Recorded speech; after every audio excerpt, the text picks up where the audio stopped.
Hello everyone, welcome to Dev Brew. This is where indie developers send their games and I give feedback on their game design, or I try my best to give feedback on their game design. Today, my name is Devon, and today we're talking about this game, Fall for Greed, as you can see right up here, right up there. So we're going to be talking about that today. I have my coffee here, but it's cold. I planned to do this episode before, but I waited too long, so now my coffee's cold. So today we're talking about Fall for Greed, and Fall for Greed is a game that was submitted by Cloud, which, like, if that's your real name, that's freaking awesome. This game is best described as I don't know what it's best described as. I want to describe it as like a point and click text adventure roguelite kind of thing. So the guy that we're playing as is Pyrie Wright, so this guy is Pyrie. And we can tell by his selected name here, which is very dark at the moment, but that is your main character. Right now I have an ally with me whose name is Rowan. This big square in front of us, which represents where we are in the world. So right here is where we have our countdown on the top there. The countdown is how many days, hours, and minutes are left until the witch attacks you. The witch is just the witch, apparently.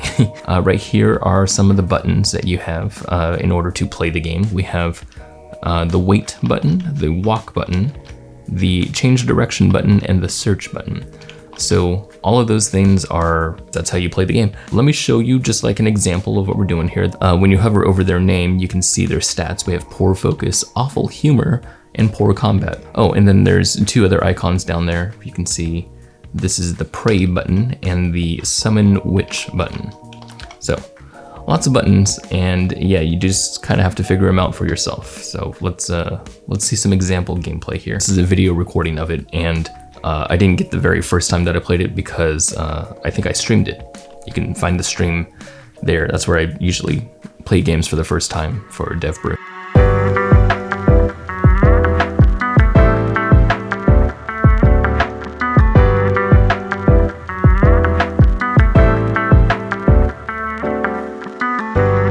What I'm gonna do first here is search, and when you search, it shows you a random number, kind of random. I'm not sure if it's random or not.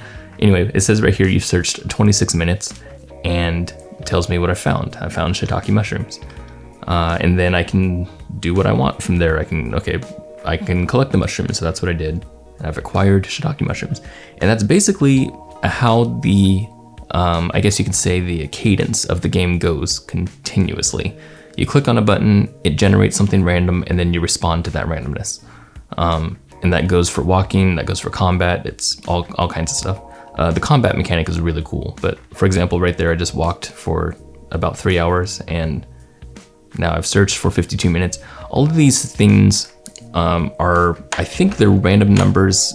I don't know if they're completely random, but they're numbers that are based on some sort of calculation that's happening in the background. And it's hard for me to understand exactly what's happening here. A lot of times I'm not sure, like I know I have stats, right? I know if we go to we go back to the beginning of the footage here. Okay, so this is the very beginning of the game, the Fall for Greed, and press Alt-Z to use GeForce Experience in game overlay. The first thing that you see is a deck of cards, and you click on one to draw it, and then you click on the card that you drew to start the game, which isn't super apparent, but is what it is. All of the buttons and everything that's interactable here, you just kind of have to discover for yourself. It's kind of hard to understand exactly what everything is for. Right here, we have our stats. We have poor focus at the moment, awful humor, and poor combat. Those things do something to what you do in the world. Like, I imagine when you up your combat that it helps you, and when you up your focus that it helps you, and up your humor it helps you, but I'm not exactly sure how. You can see on the right side here we have hungry and wounded at the moment. Those are our two things that we are. Other than getting those things like taken care of, like feeding my guy if he's hungry and stuff like that, I don't really understand what I gotta do in the game. other than I know I have to kill the witch. That was a sentence in the very beginning that it says all he knows is that he must kill the witch or something like that. It's kind of interesting. I mean, it's a really interesting experience, but I'm like, I have a really hard time trying to figure out what changes what does what to what. So I still don't know what praying does actually. So for example, for this part, for example, you see that there's a noose, which is pretty creepy. I like that. And then you can get it. It says you've acquired a rope. I've yet to understand how to use a rope for anything.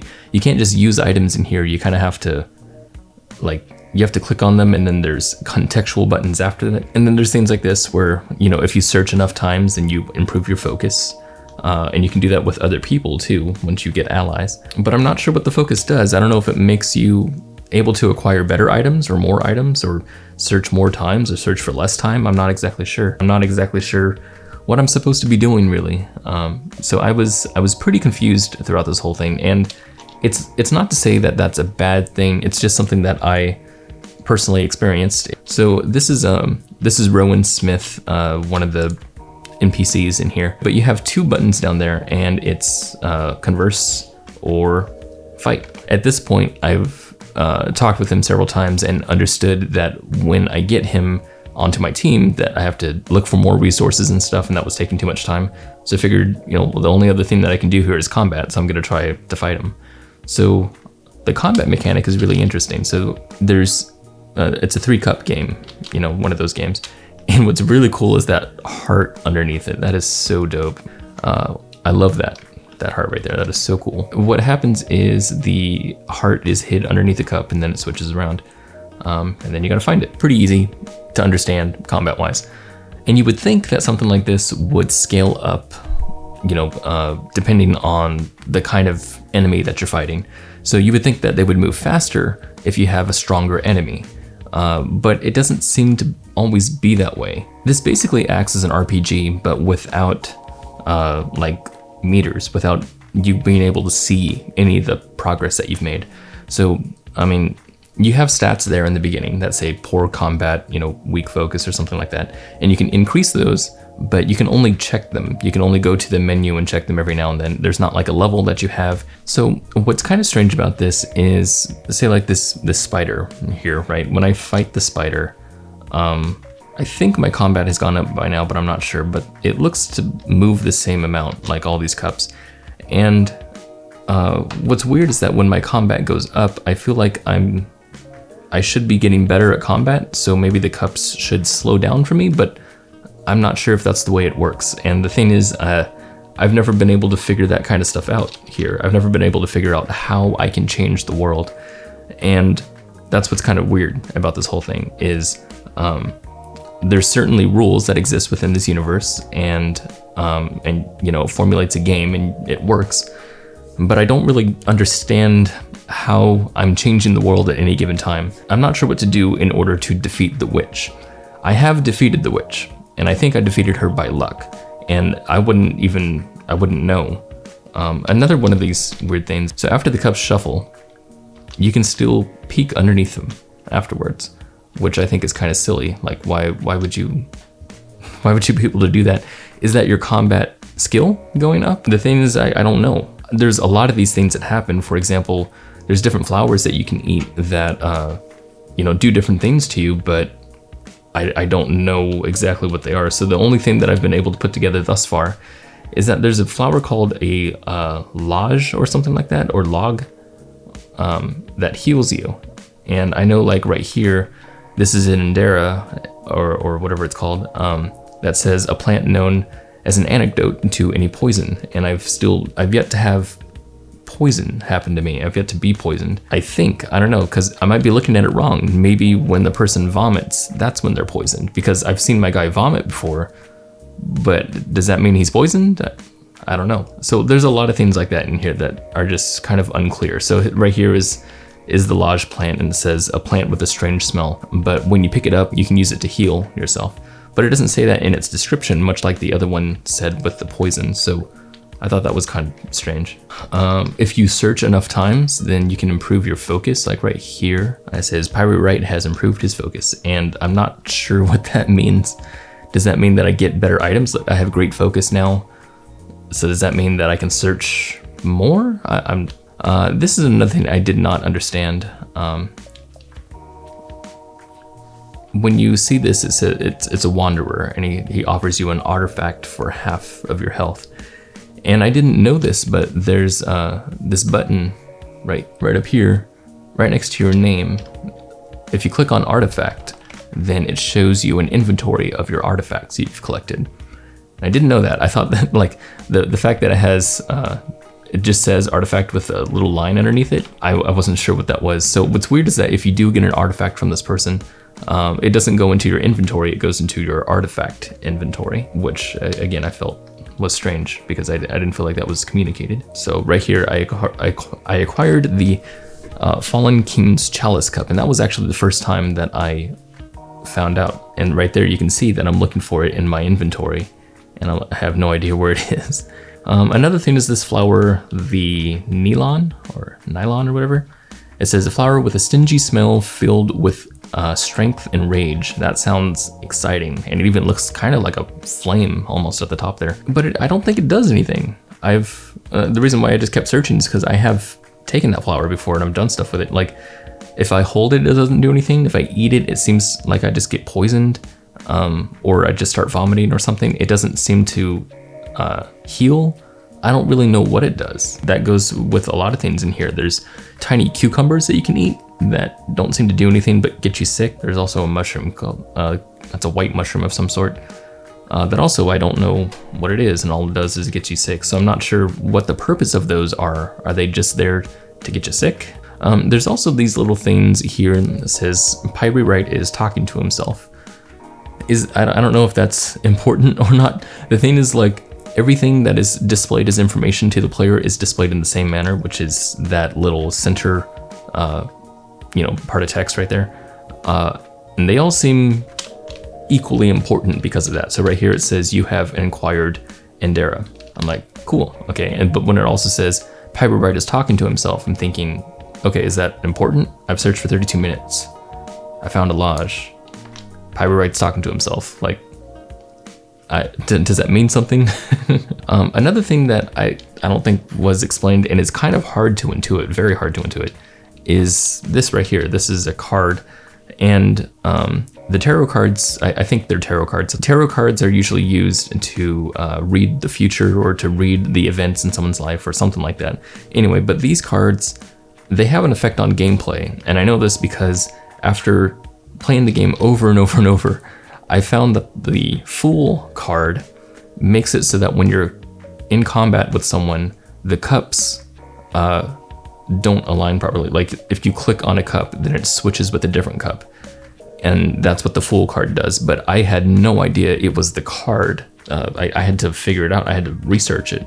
And that shouldn't happen. This is weird. It says Pyrite have rested for, I think the words have and has are kind of like screwed up in the text here. Pyrite have rested for 4 minutes. I'm not sure why that's a thing. So your guy doesn't fall, it doesn't seem like they fall asleep on their own. You have to tell them to go to sleep. And it seems like they just kind of rest randomly, and resting doesn't seem to do anything for them. It's information that I'm not sure I need, and it's kind of, I don't know, it's kind of weird.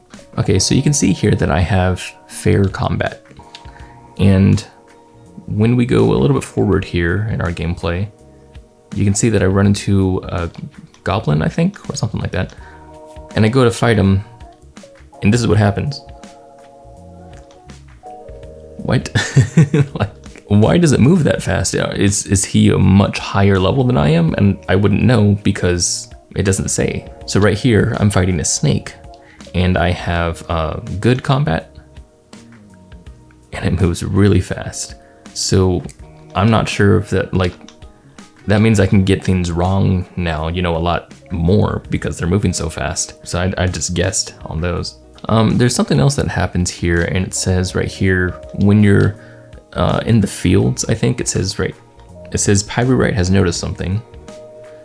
His blink is missing. So sometimes items will just disappear from your inventory, and that's actually kind of that's kind of freaky because I wasn't expecting that. And then it's also like when I go into there and I have like a lot of items that I really, want to keep, and you're coming across places that you're not going to be able to find a lot of these items again. Say like if I'm carrying berries on me, I'm like, please don't disappear. Please don't disappear.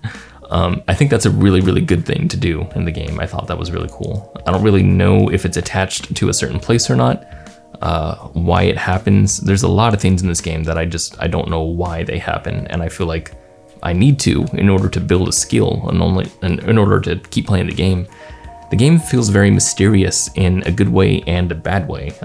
Good way because it's mysterious and it's interesting to try to find out different things about what's happening in the game. Like it's really cool to run into, like the Knight, for example, was someone that I ran into that I never knew existed, and I was like, that's really cool.